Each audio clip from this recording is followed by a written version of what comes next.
Period 4, good morning.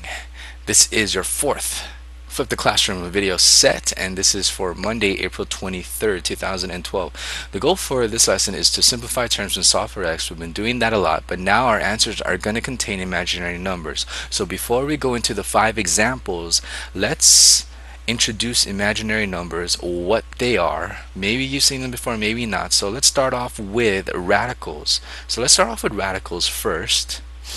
Here's the goal, and let me give you some time to write it down. Oh, there's always a pause button anyway. Okay, so let's start off with the radicals first. So say for example we have radical 9, or square root of 9. What is that? That is going to be 3, because 3 times 3 is equal to what? 9. We got a pair of 3's, they equal to 9. Okay, let's start off now with radical 4. What's square root of 4? That's 2. Why is that? Because 2 times 2, that's going to be 4. We can even go as far as 0. What's square root of 0? Square root of 0 is 0, because 0 times 0 is equal to 0. Now notice these numbers over here, these pairs, they have to be what? They're the same. Okay, 3 times 3, 2 times 2, 0 times 0. They're both the same numbers, they're the same pairs. Suppose we go a little bit lower than 0 and we try to solve for square root of -1. Well, let's try to find a pair, and remember it has to be the same number to make up -1. I have -1 and 1, I can think of that, and there's also 1 times -1. They both equal to -1, but the problem that you're going to have is, are they the same number? No, they're not the same number, -1 and 1. So even with all the combinations in the world, you really cannot find two numbers that are the same multiplied together to make -1. It's just not possible. So this is where imaginary numbers come into play. So the definition of an imaginary number is this. Whoops. Imaginary number.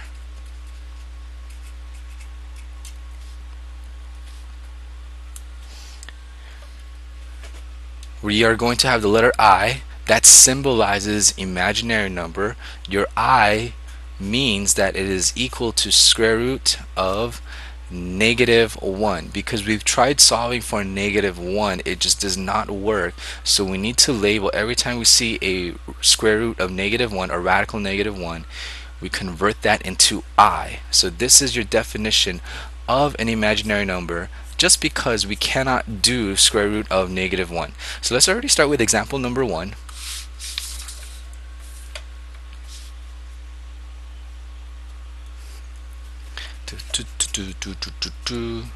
Okay, say for example we have simplify square root of -9. Okay, your steps are going to be like this. So I'm going to write the steps down over here first, one by one, and we're going to do it one by one. Over here, the steps, split the negative number using -1. Split the negative number using -1.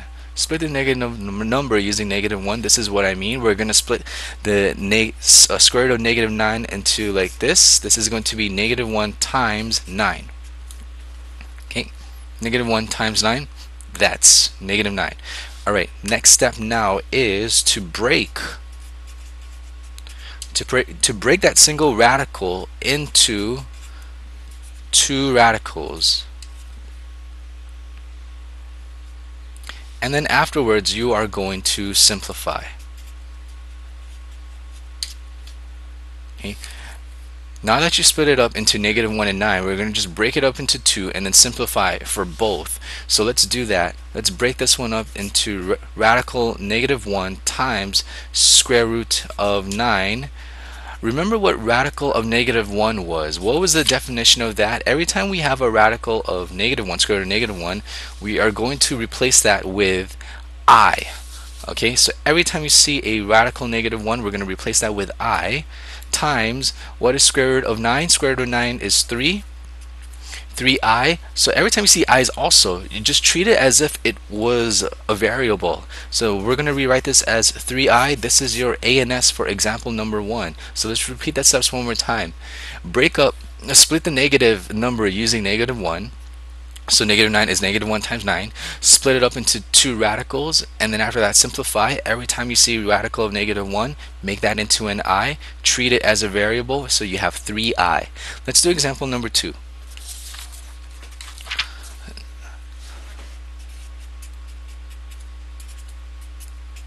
Okay, example number 2, we have square root of -50. We're still going to do the same steps. That's square root of -50. We're going to break it up into -1 times 50. And then what was the next step? The next step is to break that single radical into two. So we have negative radical 1 times radical 50. And just simplify from over here. Every time we see a radical -1, what are we going to replace that with? What letter? I. Okay, imaginary number times, well, let's do that 50. That's going to be 25 times 2. You can break it up even more, but if we break up 25, what's square root of 25? That's going to be 5. If you break it up, you'll have two pairs. You have one pair of 5. So this is going to be I times 5 radical 2. When we have an outside number and then we have a radical and we have an I, we are going to write it like this: 5I radical 2. Okay, so we have the whole number over here, we have the I, the imaginary number, and then we have the radical. So this is the formal way of writing it. Anytime you have a whole number on the outside, a radical, and then also an I attached to that. Okay, let's do example number 3. So this is example number 2, square root of -50.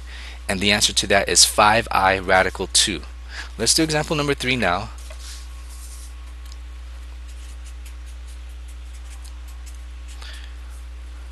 Now suppose we have something like this: radical 48 minus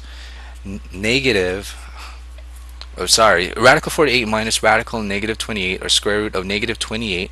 Let's just simplify this. This is going to be 48 is 16 times 3 minus, we have a -28 over here, so we're going to have -1 times 28. Let's just keep going one by one. What's the square root of 16? Or we can break up 16 into 4 times 4. We're just going to bring that one out. So this is going to be 4 radical 3 minus, okay, let's break up that radical into two. Radical -1 times radical 28.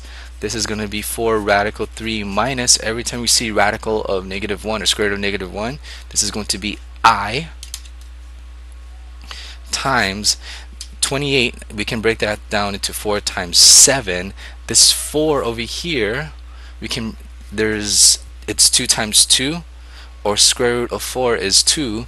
So let's rewrite this as 4 radical 3 minus I times 2 radical 7. Let's rewrite this even more. This is going to be 4 radical 3 minus, remember, if we have a whole number, we're going to write that one down first. It's going to be 2I radical 7. So this is your answer for example number 3.